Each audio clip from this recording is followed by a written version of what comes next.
So, kada function ay competence 1 para sa function 1, competence 1 hangtod 9, function 2, competence 2, competence 11, then function 3, competence 12 to competence 17.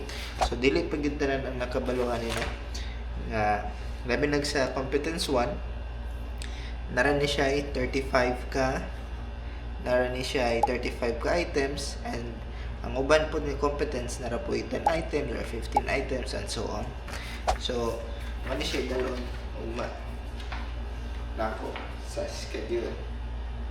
Then, ma-release na rin siya, mag-apply niyo sa inyong marina mismo after completing sa mga requirements ninyo for examination.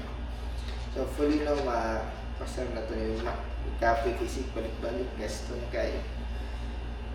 Then, tuoday, og kita'y diligid mo pasar.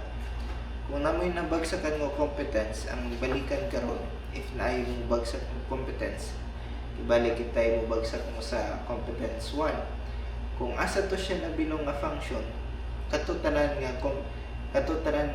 nga function ang inyong balikan. So kung pilay sulod nga competence ato nga function, mao gyud inyong balikan.